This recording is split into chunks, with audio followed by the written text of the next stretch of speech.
नमस्ते बच्चों, कैसे हैं आप सब। आज हम हिंदी व्याकरण एवं रचना प्रबोध से अध्याय 14 है शुद्धिकरण। इसके अंतर्गत आज हम वाक्य शुद्धि के बारे में पढ़ेंगे। इतने दिन तक इससे पहले हम शब्द शुद्धि के बारे में पढ़ रहे थे कि शब्दों की रचना या शब्द कैसे हम अशुद्ध कर देते हैं, किन किन कारणों से शब्द अशुद्ध हो जाते हैं, वे हम पढ़ चुके हैं। और अब पढ़ेंगे वाक्य शुद्धि, यानी वाक्य भी हम किस तरह से अशुद्ध लिख देते हैं। तो आगे बढ़ते हैं हम। जिस प्रकार हम शब्दों के शुद्ध प्रयोग हेतु सावधानी रखते हैं, है ना, कि हम शब्दों को शुद्ध लिखें इसलिए सावधानी रखते हैं, ठीक उसी प्रकार वाक्य प्रयोग के समय भी उतना ही सावधान रहना जरूरी होता है। जब हम वाक्य लिखते हैं, वाक्य रचना करते हैं, तब भी उतना ही हमें जरूरी है कि हम सावधान रहें। वाक्य प्रयोग में कई बार असावधानी या अज्ञानतावश कुछ त्रुटियां हो जाती हैं, है ना। असावधानी, या तो हम असावधानी से काम करते हैं, असावधानी से लिखते हैं, या हमें ज्ञान ही नहीं होता। तो इन दोनों कारणों से वाक्य रचना में त्रुटियां हो जाती हैं। ये त्रुटियां विशेष रूप से शब्दों के अनावश्यक या अनुपयुक्त प्रयोग, ये त्रुटियां मतलब गलतियां विशेष रूप से क्यों होती है? शब्दों के अनावश्यक या अनुपयुक्त प्रयोग। शब्दों का अनावश्यक प्रयोग करते हैं हम, जरूरत नहीं है, फिर भी हम अतिरिक्त शब्दों को लगाते हैं, एक ही अर्थ वाले दो शब्द लगा देते हैं, है ना। एक ही अर्थ व्यक्त हो रहा है, फिर भी हम अनावश्यक रूप से एक से अधिक शब्द का प्रयोग कर लेते हैं। यह अनुपयुक्त प्रयोग, उपयुक्त स्थान पर प्रयोग न करना या उपयुक्त शब्द का प्रयोग न करना, लिंग, वचन, संज्ञा, सर्वनाम, विशेषण आदि के अनुपयुक्त प्रयोग आदि के कारण होते हैं, है ना। इन कारणों से वाक्य में अशुद्धि होती है। अतः वाक्य रचना में इन त्रुटियों से बचना चाहिए, ऐसी गलतियों से हमें बचना चाहिए। वाक्य में त्रुटि होने के कई कारण हो सकते हैं, उनमें से कुछ प्रमुख निम्नलिखित हैं। तो जो कारण है उनके बारे में अब हम पढ़ेंगे। तो पहला कारण है अनावश्यक शब्द प्रयोग। अनावश्यक, अब ये जो अनावश्यक शब्द है ना, अनावश्यक में अन उपसर्ग और आवश्यक शब्द है ना। शब्दों की रचना भी आप इससे पढ़ने की आदत बना लीजिए, ठीक है। तो अनावश्यक मतलब जिसकी आवश्यकता नहीं है, ऐसे शब्द का प्रयोग करके हम वाक्य को गलत या अशुद्ध या त्रुटिपूर्ण बना देते हैं। कई बार वाक्य रचना करते समय हम अनावश्यक शब्द का प्रयोग कर लेते हैं। यहाँ एक ही अर्थ को दर्शाने वाले शब्दों का दोहराव विशेष रूप से दिखाई पड़ता है। यानी एक ही अर्थ वाले शब्दों को दोहराना, समझ में आ रही बात? मतलब एक ही अर्थ या समान अर्थ वाले दो शब्दों का प्रयोग हम कर देते हैं। या कई बार ऐसा भी होता है कि विपरीत अर्थ वाले शब्दों को भी हम एक ही साथ लिख देते हैं। दो ऐसे शब्दों का प्रयोग कर रहे हैं जिनका अर्थ विपरीत है, बिल्कुल अलग है, उल्टा है, फिर भी हम एक ही वाक्य में उनका प्रयोग कर रहे हैं। तो अनावश्यक शब्द कब कब कब होंगे? या तो समान अर्थ वाले दो शब्दों का प्रयोग करें तो वह अनावश्यक हो जाएगा, और विपरीत अर्थ वाले दो शब्दों का प्रयोग करें तो भी वह अनावश्यक हो जाएगा। अतः वाक्य रचना में हमें इस प्रकार के अनावश्यक शब्दों के प्रयोग से बचना चाहिए। ये अभी हम उदाहरण पढ़ेंगे, उससे मैं आपको बताती जाऊंगी, ठीक है।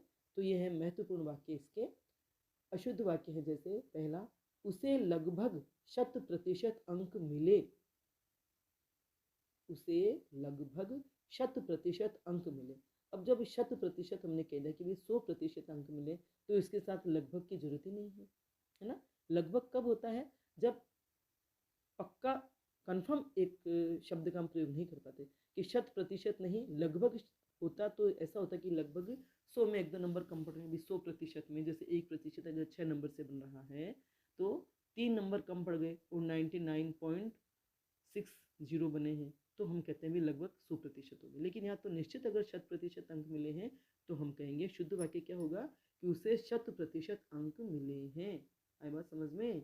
1000 पूर्णांक था तो 1000 उससे प्राप्तांक अर्जित किए हैं तो 100% हो गया। हुआ कि नहीं, है ना। तो ऐसे यहाँ अनावश्यक शब्द है लगभग, दोनों में से एक प्रयोग करो, या तो लगभग कहो या फिर 100% कहो। दूसरा वाक्य देखिए, मैं सायंकाल के समय घूमने जाता हूँ। मैं सायंकाल के समय, अब सायं के साथ ही काल लगा हुआ है, सायंकाल मैंने वही शाम का समय, तो मैं शाम के समय घूमने जाता हूँ नहीं। यहाँ एक बार या तो सायंकाल लिख दो कि मैं सायंकाल घूमने जाता हूँ, या मैं शाम के समय घूमने जाता हूँ, या मैं शाम को घूमने जाता हूँ। आई बात समझ में? अगला वाक्य है, सारी दुनिया भर में यह बात फैल गई। दुनिया भर में यह बात फैल गई। शुद्ध क्या होगा? दुनिया भर में यह बात फैल गई। सारी दुनिया या तो सारी दुनिया कह दो या दुनिया भर कह दो, दोनों का एक ही मतलब होगा, सारी दुनिया या दुनिया भर। तो फिर दोनों में से एक शब्द हटा दो कि सारी दुनिया में यह बात फैल गई या दुनिया भर में यह बात फैल गई। बात समझ में आ रही है? शब्द समझ में आ रहे हैं कि अनावश्यक शब्द कौन से हैं जिन्हें हम हटा करके अपने उस वाक्य को शुद्ध कर सकते हैं। वह विलाप करके रोने लगी। विलाप करके रोने लगी, विलाप का मतलब ही रोना होता है ना। अच्छा, अब इन अशुद्धों के लिए आपको ये भी जरूरी है कि आप उन शब्दों का अर्थ और भाव समझें कि शब्दों का अर्थ क्या है ना। अगर जब तक आपको मतलब अगर आपको शब्द का अर्थ पता नहीं होगा तो आप उस वाक्य की अशुद्धि भी दूर नहीं कर पाएंगे, यानी अनावश्यक शब्द को हटा नहीं पाएंगे। तो वह विलाप करके रोने लगी, तो अब यहाँ विलाप का मतलब ही रोना होता है, तो या तो वह विलाप करने लगी या वह रोने लगी, दोनों में से एक आएगा। विंध्याचल पर्वत बहुत प्राचीन है। विंध्याचल पर्वत बहुत प्राचीन है।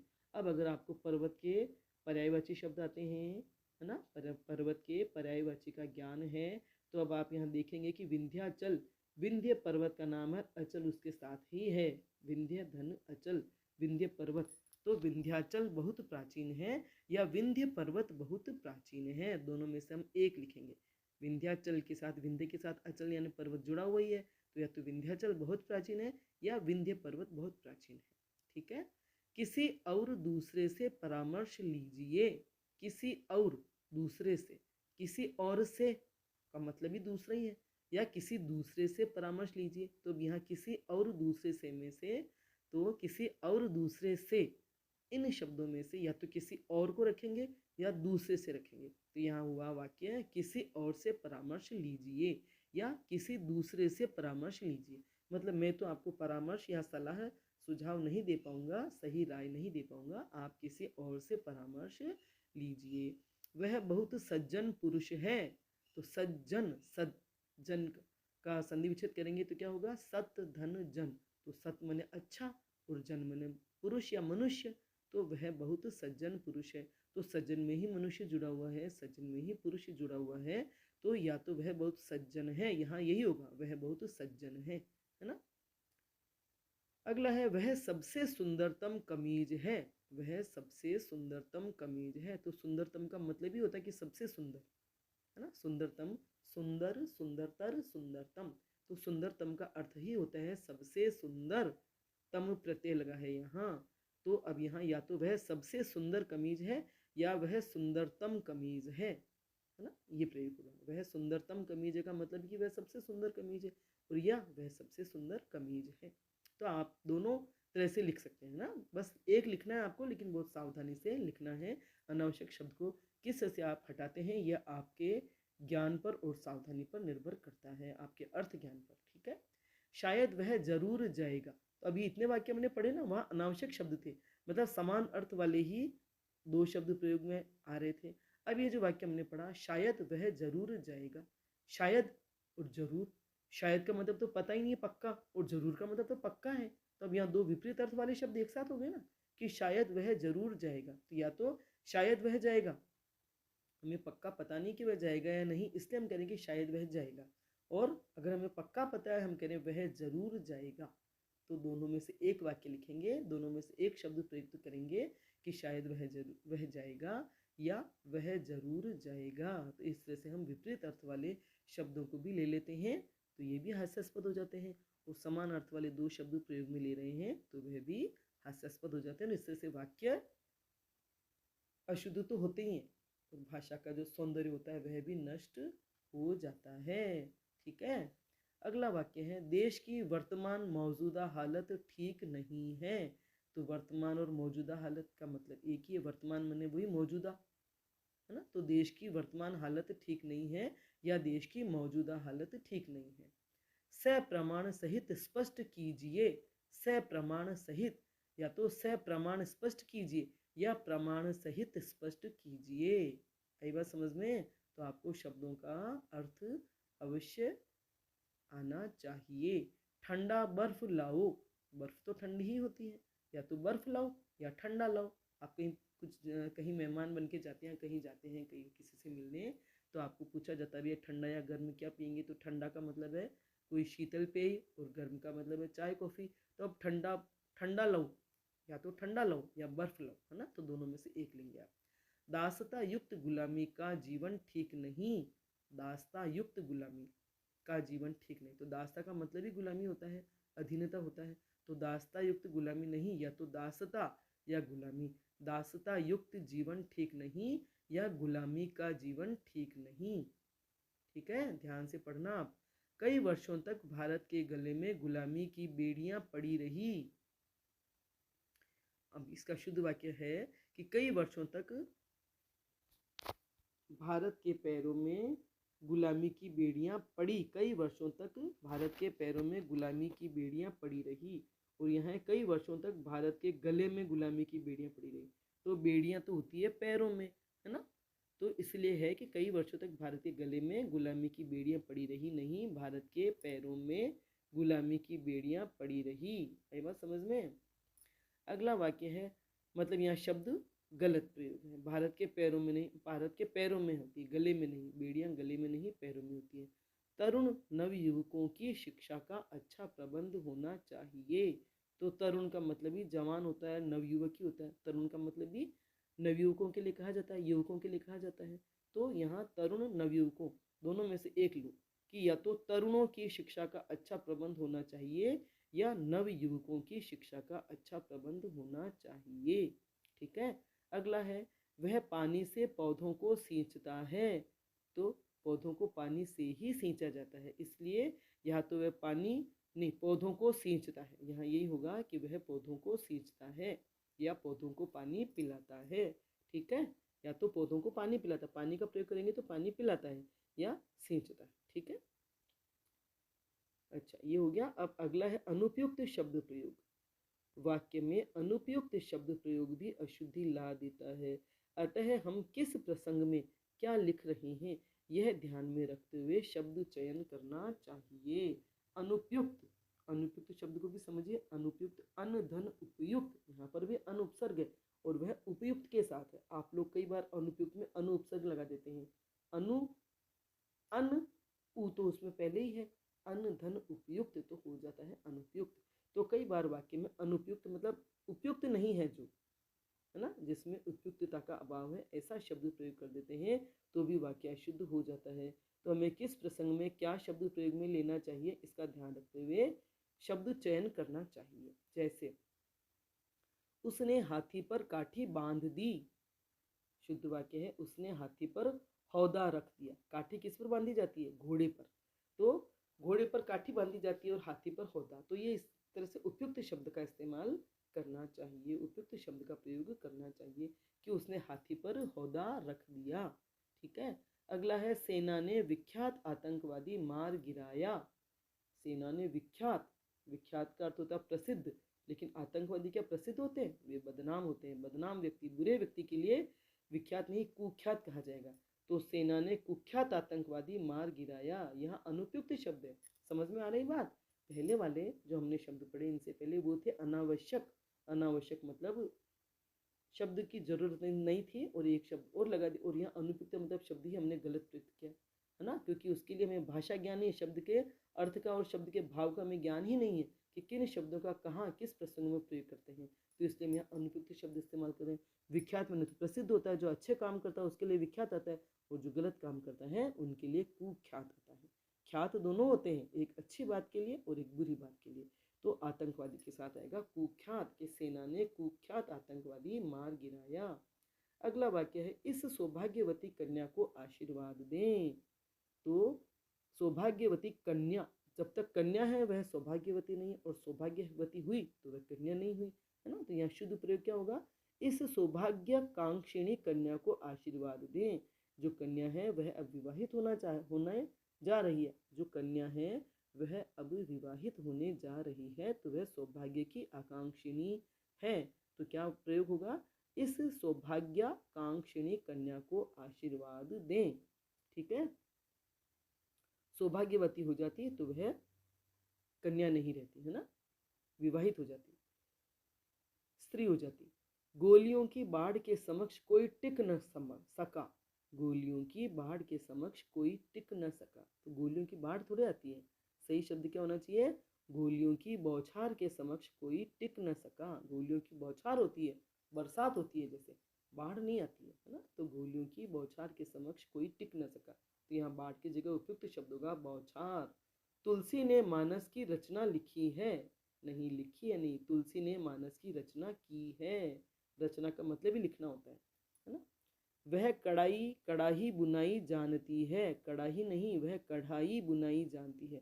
अब ये शब्दों को या तो बोलने वाले शब्द सही नहीं बोलते हैं तो सुनने वालों की भी आदत वही पड़ जाती है ना। बोलचाल में हम अशुद्ध शब्दों का प्रयोग करते हैं तो व्यक्ति लिखता भी वही है। वह कढ़ाई बुनाई जानती है, नहीं कढ़ाई नहीं, कढ़ाई बुनाई जानती है। शास्त्री जी की मृत्यु से हमें बड़ा खेद हुआ, शास्त्री जी के निधन से हमें बड़ा दुख हुआ, है ना। खेद, खेद का मतलब थोड़ा अफसोस वाली बात होती है, तो खेद इतने मृत्यु जैसे दुख पर, मृत्यु जैसी अवस्था पर खेद नहीं, दुख होता है। छोटी मोटी गलतियां होती है तो हम उन्हें खेद कहते हैं, भूल चूक हो जाती है तो हम खेद कहते हैं। वो शास्त्री जी की मृत्यु नहीं, बड़े व्यक्ति की मृत्यु के लिए निधन थोड़े उत्तम किस्म के शब्दों का प्रयोग किया जाता है। तो शास्त्री जी की मृत्यु से हमें बड़ा खेद हुआ, नहीं, शास्त्री जी के निधन से हमें बड़ा दुख हुआ।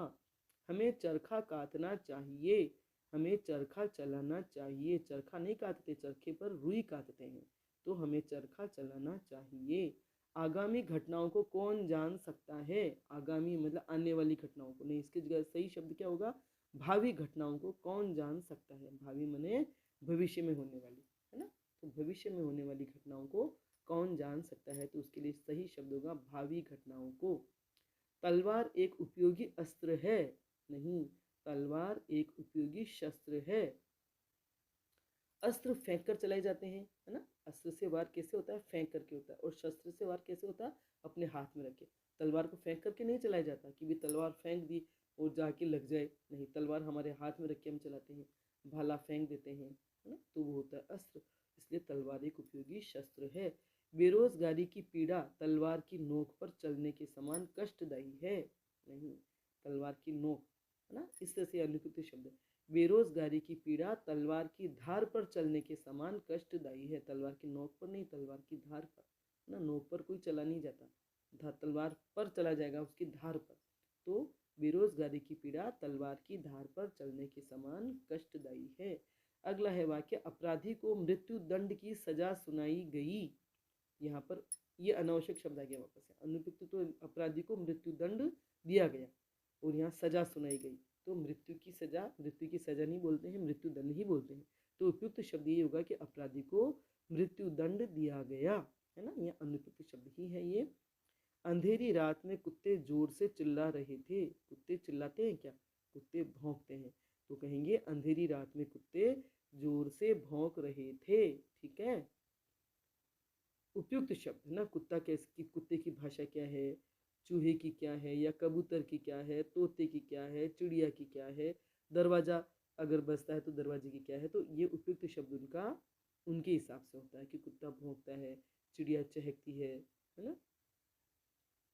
कई वर्षों तक भारत के गले में गुलामी की बेड़ियां पड़ी रही, कई वर्षों तक भारत के पैरों में गुलामी की बेड़ियां पड़ी रही, ठीक है। मैंने भी सोचा ये क्या बात होगी, ये वाक्य पिछले में भी आया था और इस बार भी आ गया, मतलब इस अनुपयुक्त शब्द में भी आ गया।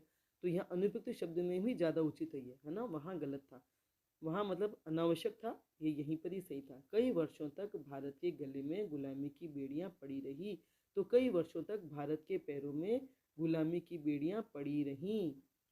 अगला वाक्य है, देश भर में दीपावली का उत्सव मनाया गया, तो देश भर में दीपावली का त्योहार मनाया गया। उत्सव और त्योहार में अंतर होता है, त्योहार बड़े धूमधाम से मनाए जाते हैं और उत्सव ये विद्यालय में जो हम मनाते हैं, है ना, जिस तरह से, तो वो कहलाएगा उत्सव, और दीपावली के लिए यहाँ शब्द आएगा त्योहार। काल चक्र के पहिए से बचना संभव नहीं है, काल चक्र से बचना संभव नहीं है। काल चक्र के पहिए से नहीं, चक्र में ही पहिया आ रहा है ना, काल के पहिए से बचना संभव नहीं है, या काल चक्र से बचना संभव नहीं है। लक्ष्मण के मूर्छित होने पर राम विलाप करके रोने लगे, लक्ष्मण के मूर्छित होने पर राम विलाप करने लगे, या लक्ष्मण के मूर्छित होने पर राम रोने लगे, ठीक है। तो ये हो गए दो अनावश्यक और अनुपयुक्त शब्द प्रयोग संबंधी अशुद्धियां। अनावश्यक और अनुपयुक्त शब्द प्रयोग से जो वाक्य में अशुद्धियाँ हो जाती है उनके बारे में हमने पढ़ा। आपको समझ में आ गया होगा। वीडियो पसंद आया हो तो लाइक करें, अपने दोस्तों के साथ शेयर करें, मेरे चैनल को सब्सक्राइब करें, बेल आइकन भी अवश्य टच करें ताकि जब भी मैं वीडियो बनाऊंगी उसकी सूचना आपको तत्काल मिल जाएगी। धन्यवाद।